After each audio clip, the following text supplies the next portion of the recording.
Hello friends, नमस्कार। हम पढ़ रहे थे राजस्थान का इतिहास। राजस्थान के इतिहास के अंदर हम कला और संस्कृति के टॉपिक स्टार्ट कर चुके थे, जिसके अंदर हम दुर्ग पढ़ रहे थे। महत्वपूर्ण दुर्ग के अंदर आज हम पढ़ेंगे कुंभलगढ़ दुर्ग और जैसलमेर का दुर्ग। उसके बाद हम मेहरानगढ़ दुर्ग पढ़ेंगे। तो आप इस वीडियो को अच्छे से देखिए बिना स्किप किए और अपने नॉलेज को बढ़ाइए।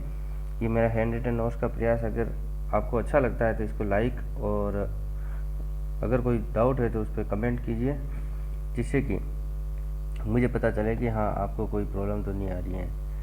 और आप मेरे चैनल पे हैं free mind study by R K sir से। चलिए स्टार्ट कर रहा हूँ मैं। कटारगढ़, इस कुंभलगढ़ दुर्ग के अंदर, जो कि कुंभलगढ़ का जो दुर्ग है वो राजसमंद डिस्ट्रिक्ट में पड़ता है।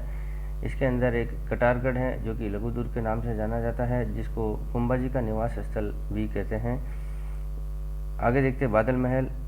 इसके अंदर बादल महल है और बादल महल के अंदर ही आपको पता है महाराणा प्रताप का जन्म हुआ था। आगे देखते हैं, इसके अंदर नीलकंठ मंदिर है। नीलकंठ मंदिर यूनानी शैली के अंदर बना हुआ है, ये कर्नल जेम्स टोड ने बताया था। यहाँ पे मामादेव का मंदिर है जो कि कुंभ स्वामी मंदिर के नाम से भी जाना जाता है। आगे देखते हैं, मुख्य द्वार जो कि प्रवेश द्वार है उसको हल्लापोल या रामपोल के नाम से जाना जाता है। ये एक गिरी दुर्ग है। यहाँ पे जरगा नाम से जो पहाड़ी है उसके ऊपर ये निर्मित है। सादरी के ये पास में है जो कि राजसमंद डिस्ट्रिक्ट में पड़ता है। इस तरीके से इससे संबंधित सारी जानकारी आपको याद रखनी है। इसको मारवाड़ और मेवाड़ की सीमा का प्रहरी कहते हैं, या फिर हम ऐसे कह सकते हैं कि ये सीमा पर स्थित है। दोनों की सीमा के ऊपर स्थित कुंभलगढ़ दुर्ग को माना जाता है। इसका जो निर्माण है वो 1448 से 1458 ईस्वी तक महाराणा कुंभा ने करवाया था, मंडन की देखरेख में। मतलब मंडन जो है ये वास्तुकार रहा था, आपको ये याद रखना है। आगे देखते हैं, देखिए एक खंडर के नाम से लिखा हुआ है मौर्य संप्रति, जिसने मच्छेंद्रगढ़ दुर्ग था यहाँ पे पहले, और उसको इसकी के ऊपर इसने बनवाया था। तो अगर कोई खंडर आपसे कोई पूछा जाता है कि किसके खंडरों के ऊपर कुंभलगढ़ दुर्ग का निर्माण किया गया था, तो आपको याद रखना है मच्छेंद्रगढ़ दुर्ग के ऊपर कुंभलगढ़ दुर्ग का निर्माण किया गया। महाराणा कुंभा ने मौर्य संप्रति के मच्छेंद्रगढ़ जो दुर्ग था उसके स्थान पर जो शिल्पी था अपना मंडन, उसकी देखरेख में 1448 से 58 10 साल तक इस दुर्ग का निर्माण किया था। तो अगर आपको पूछा जाएगा कुंभलगढ़ दुर्ग किसके ऊपर बना हुआ है या फिर किसके खंडहर हैं, तो आपको याद रखना है मच्छेंद्रगढ़ दुर्ग के खंडहर थे। महाराणा कुंभा की रानी थी जिसका नाम था कुंभल देवी, उसके नाम पर ही इस कुंभलगढ़ दुर्ग का नाम रखा गया था। तो आपको याद रखना है कुंभल देवी के नाम पर कुंभलगढ़ दुर्ग का नाम है। यहाँ पे जो द्वार है उस पोल के नाम अलग अलग हैं। देखिए, राम पोल या हल्ला पोल, जिसका हम ये कह सकते हैं कि ये मुख्य पोल है, मुख्य द्वार है। उसके बाद नींबू पोल है, हनुमान पोल है, भैरव पोल है, गणेश पोल है, चौहान पोल है। उसके बाद पागड़ा पोल है और विजय पोल है। ये सभी के सभी द्वार हैं। इन द्वार की सहायता से ही आप कुंभलगढ़ दुर्ग के अंदर प्रवेश करते हैं। कुंभलगढ़ दुर्ग की विशेषता के अंदर और देखिए आप लोग, यहाँ पे दीवार है जिसकी लंबाई 36 किलोमीटर है। इस दीवार को भारत की महान दीवार के नाम से जाना जाता है। इस दीवार पर एक साथ 4 घोड़े चल सकते हैं। याद रखिए, कितने घोड़े चल सकते हैं? एक साथ 4 घोड़े चल सकते हैं। इस तरीके से आपको इम्पोर्टेंट जानकारी इसके साथ याद रखते हुए चलना है। यहाँ पे लघु दुर्ग है जिसको कटारगढ़ दुर्ग के नाम से जाना जाता है। ये सीधी चढ़ाई पर निर्मित है। इसको इस तरीके से याद रखना है कि एक सीधी चढ़ाई पर निर्मित होने के कारण ये कटारगढ़ दुर्ग कहलाया, कटार के समान सीधी चढ़ाई। यहाँ पर जालिया रानी थी, जालिया रानी का मालिया बना हुआ है। बादल महल के अंदर आपको याद रखना है जनाना कक्ष और मर्दाना कक्ष, 2 तरीके से कक्ष बने हुए हैं। जनाना का मतलब होता है ये महिलाओं से संबंधित होगा, जबकि मर्दाना कक्ष ये पुरुषों से संबंधित है। जनाना कक्ष के अंदर श्रृंगार कक्ष और जूनी कचहरी दो तरीके से और भाग में उसको विभाजित कर रखा है। उस जनाना कक्ष के अंदर जो जूनी कचहरी है, उस जूनी कचहरी के अंदर ही महाराणा प्रताप का 9 मई 1540 ईस्वी के अंदर ज्येष्ठ शुक्ल तृतीया को जन्म हुआ था, आपको याद रखना है। आगे मैंने बताया था मामादेव कुंड है वहाँ पे, मामादेव मंदिर, मामादेव कुंड।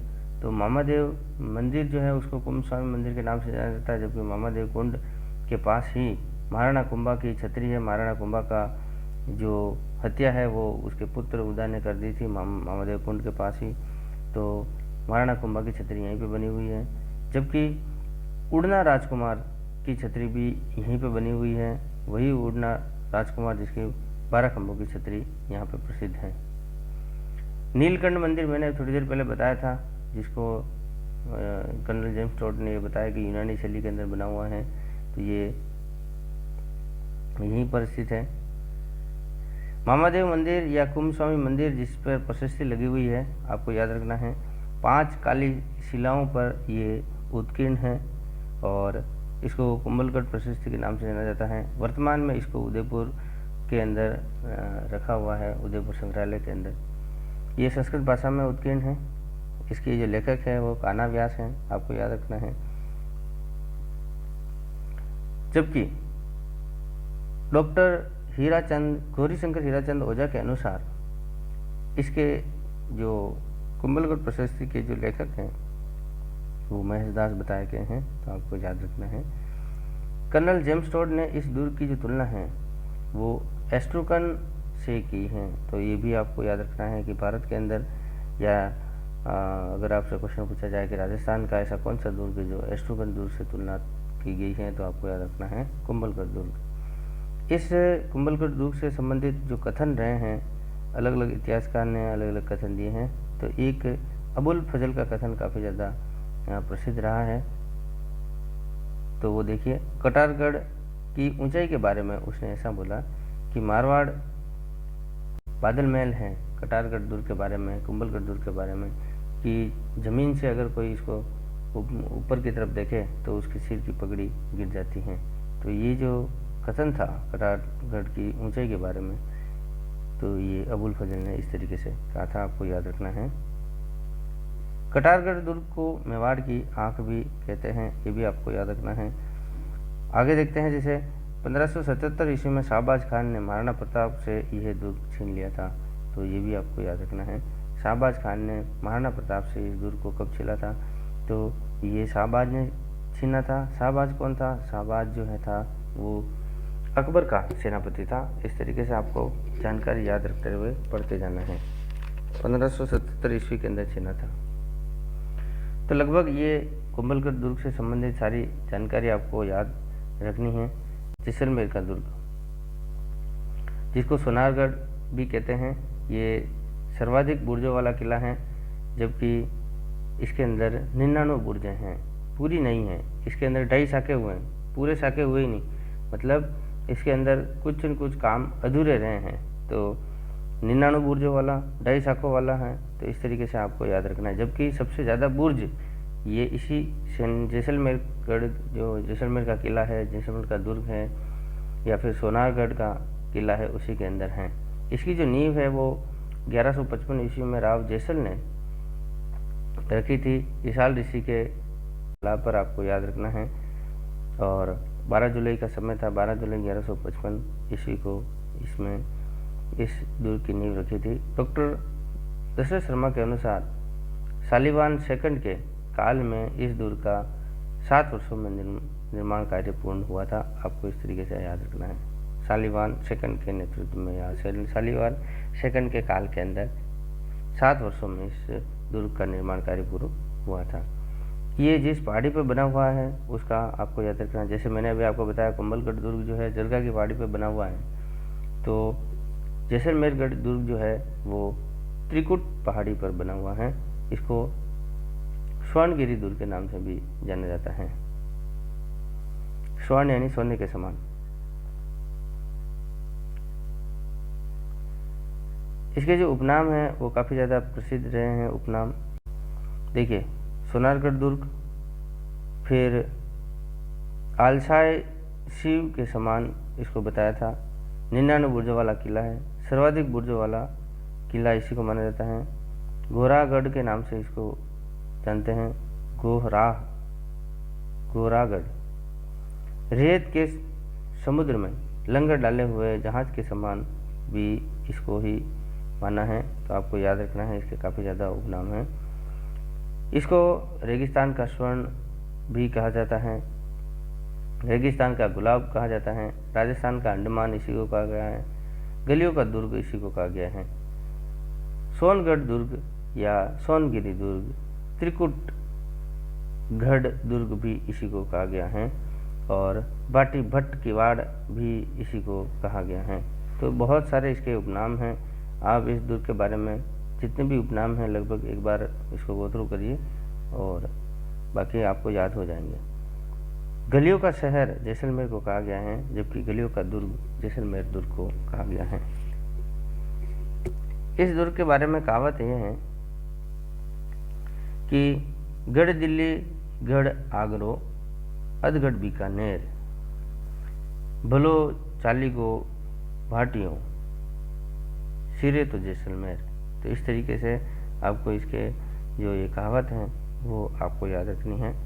इस दुर्ग के अंदर की बात देखते हैं, इसमें क्या क्या है।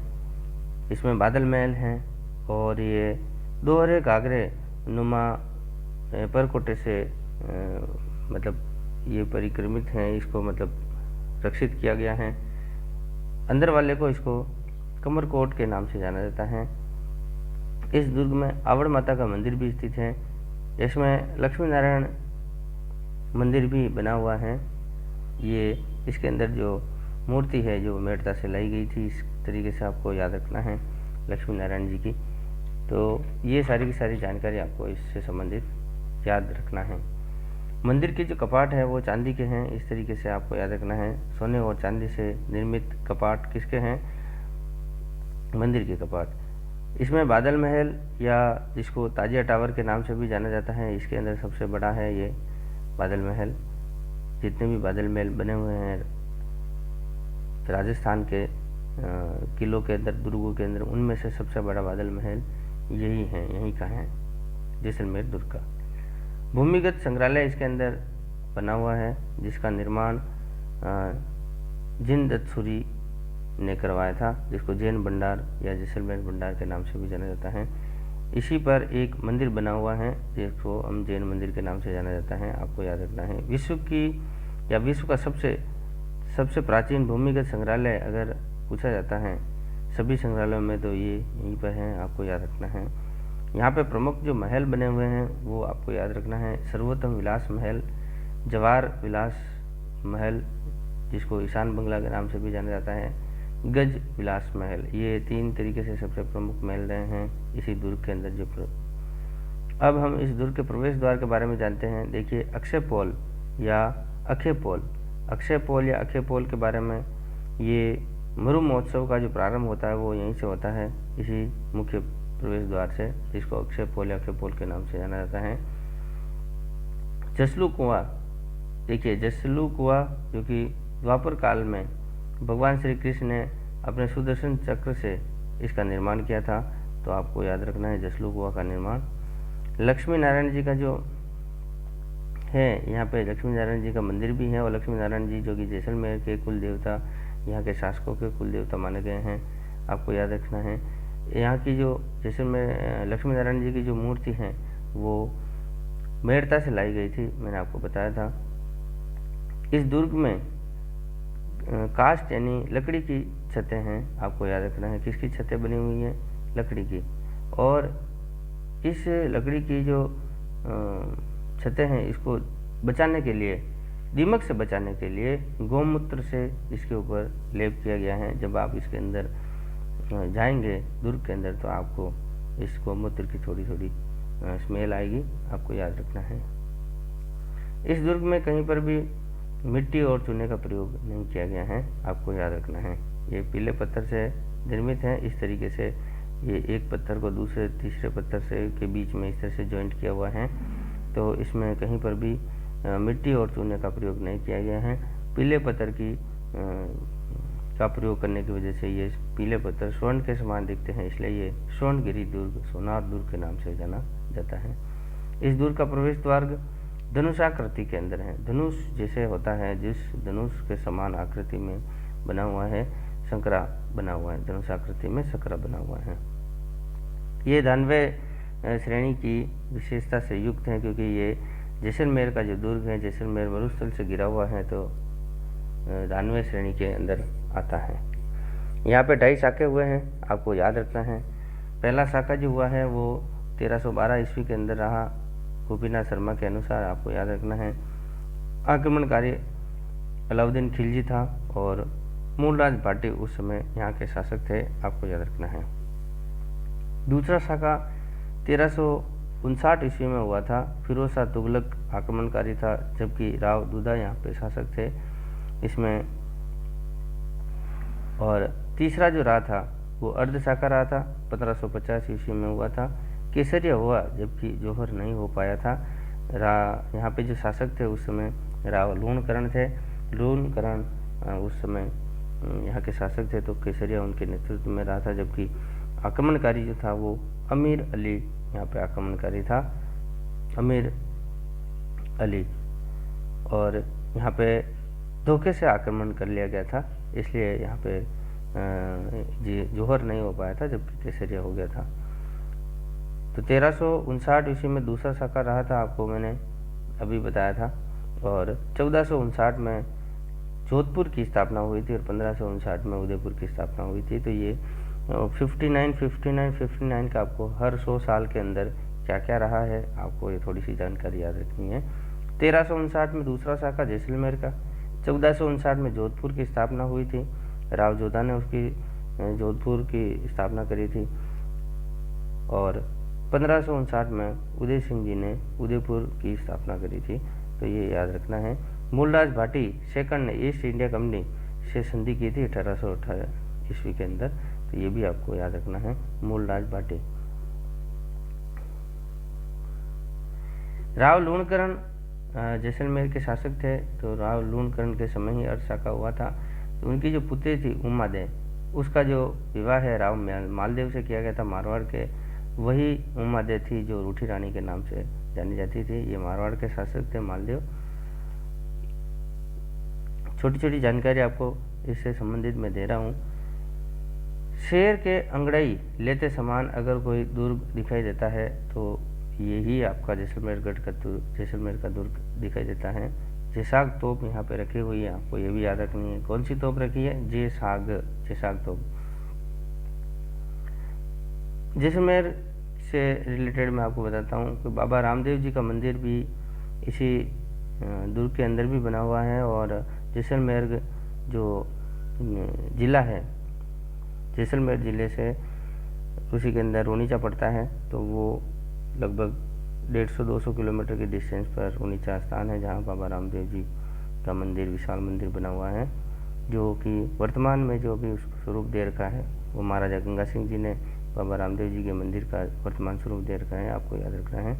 राजस्थान का दूसरा सबसे बड़ा लिविंग फोर्ट अगर माना जाता है तो यही जैसलमेर दुर्ग को माना गया है, क्योंकि पहला जो था वो मैंने आपको बता दिया, चित्तौड़गढ़ का दुर्ग, जो कि सबसे बड़ा लिविंग फोर्ट के नाम से जाना जाता है।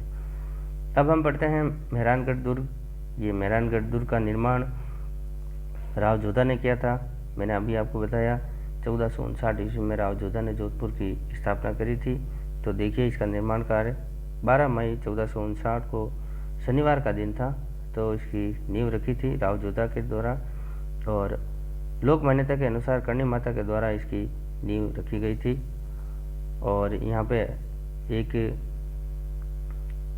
राजिया नामक एक व्यक्ति था, जिसने रजिया या राजा राम नाम से, जो कि इस दुर्ग के अंदर उसने जीवित उस दुर्ग की नींव के अंदर चुना गया था। तो आज ये भी आपको याद रखना है।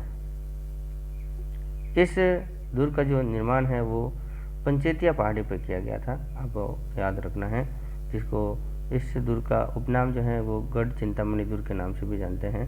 ये कुंडली के आधार पर इसको गढ़ चिंतामणि नाम से रखा गया है। मेहरानगढ़ दुर्ग से संबंधित मिहिरगढ़ भी कह सकते हैं, सूर्यवंशियों का दुर्ग भी कह सकते हैं इसको।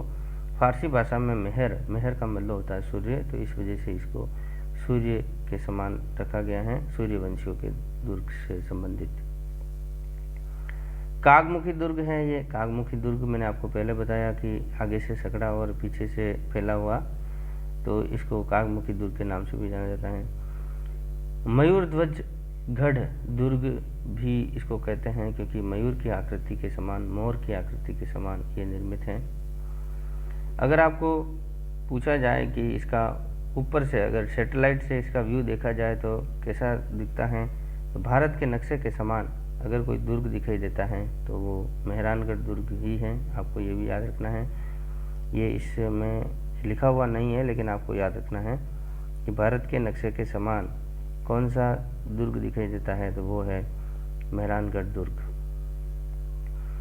इस दुर्ग की नींव में रजिया या राजा राम बलई या मेघवाल को जीवित चुना गया था, तो ये भी आपको याद रखना है।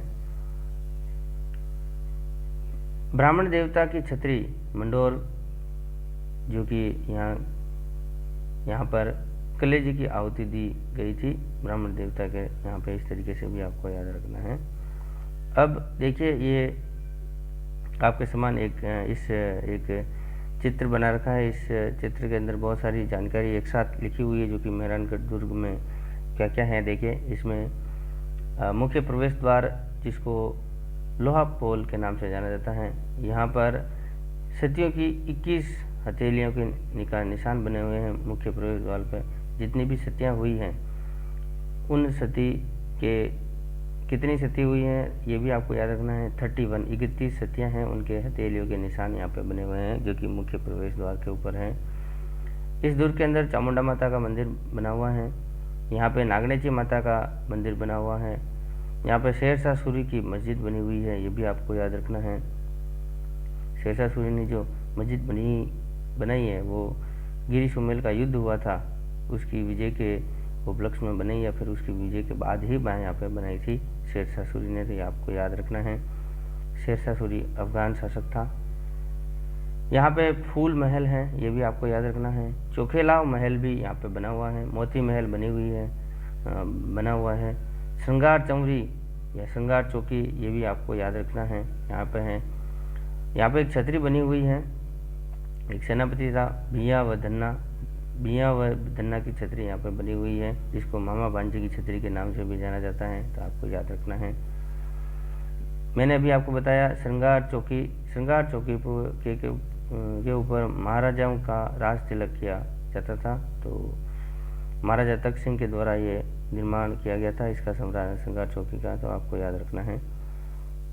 ये सारी जानकारी मेहरानगढ़ से संबंधित।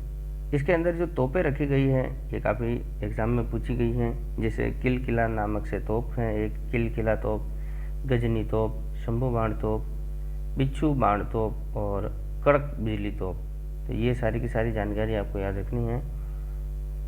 गजनी तोप से संबंधित देखिए, गुजरात के महाराजा अभय सिंह के शासनकाल में इसका निर्माण किया गया था, गजनी तोप का। मान प्रकाश पुस्तकालय संग्रहालय यहाँ पे हैं, जिसको महाराजा मानसिंह ने बनवाया था, ये भी आपको याद रखना है। भूरे खां की मजार है यहाँ पे। रुडियार किपलिंग ने इस दुर्ग के बारे में बताया कि इसका जो निर्माण है वो फरिश्तों, परियों और देवताओं की करामात से ये बना हुआ है, ये भी आपको याद रखना है। इस तरीके से उसका कथन है। कर्नल जेम्स टॉड के अनुसार राव जोधा के बेटे इस दुर्ग के महलों की खिड़कियों से अपनी सल्तनत पर आधिपत्य रख सकते हैं, इस तरीके से उन्होंने इसके बारे में ऐसा कहा था। राव जोधा की यहाँ पे तलवार रखी गई है, ये भी आपको याद रखना है। महाराजा अमर सिंह की तलवार यहाँ पे रखी गई है। लाल चित्तर या जोधपुरी पत्थरों से इसका निर्माण किया गया है। ऊपर से देखने पर ये भारत के नक्शे के समान दिखाई देता है, ये मैंने आपको बताया था। और चोखेला महल में चित्र जो है वो मालदेव के शासनकाल में बने हुए थे, आपको याद रखना है। राम रावण के युद्ध का इसमें चित्रित वर्णन किया गया है, तो इस तरीके से भी आपको याद रखना है। सप्त सती का चित्र है यहाँ पे। आधुनिक इस दुर्ग के जो निर्माता हैं वो राम मालदेव को माना गया है। चारों ओर से परकोटा बनाया है, ये भी मालदेव ने बनाया है, आपको याद रखना है। और इसका जो निर्माण है वो चिड़ियाटूक नाथ या चिड़ियाटूक, यहाँ पे पहले एक तपस्वी था जो यहाँ पे तपस्या कर रहा था, तो उसको यहाँ पे हटाकर इस चिड़िया नामक तपस्वी था उसको हटाया था, और उसने श्राप दिया था कि यहाँ पे अकाल पड़ेगा, इस तरीके से यहाँ के राजा कभी भी जो है उनको संतान नहीं होगी, ये सारी की सारी उसने श्राप दिया था, और उसको हटाकर फिर इस चिड़ियाटूक पहाड़ी पर इस दुर्ग का निर्माण किया था। तो आज आपने 3 दुर्गों से संबंधित सारी जानकारी आपने इस वीडियो के साथ पढ़ी। इस वीडियो में मैंने सारे तथ्य बताए हैं, इसको आप कहीं पर भी नोट कर लीजिए और एग्ज़ाम से पहले एक बार इसको पढ़ के जाइए। मेरे हैंड रिटन नोट्स का प्रयास आपको कैसा लग रहा है, इसकी प्रतिक्रिया देवें, शेयर करें अन्य तक पहुंचाने के लिए, और अगर आपने चैनल को सब्सक्राइब नहीं किया है तो इसको सब्सक्राइब कीजिए, जिससे कि आने वाले सभी वीडियो आप तक बिना रुके पहुंचते रहे। मिलते हैं आगे और इससे संबंधित, जैसे आमेर का किला पढ़ना है, अकबर का किला पढ़ना है, जयगढ़ दुर्ग, नाहरगढ़ दुर्ग, पटनेर, ये सारे के सारे जितने भी दुर्ग हैं वो हम इसी सीरीज़ के साथ पढ़ते जाएंगे। तो मिलते हैं, तब तक पुराने वीडियो को देखते रहिए, इसकी को भी देखते रहिए और अपने नॉलेज को बढ़ाइए। ओके, नमस्कार।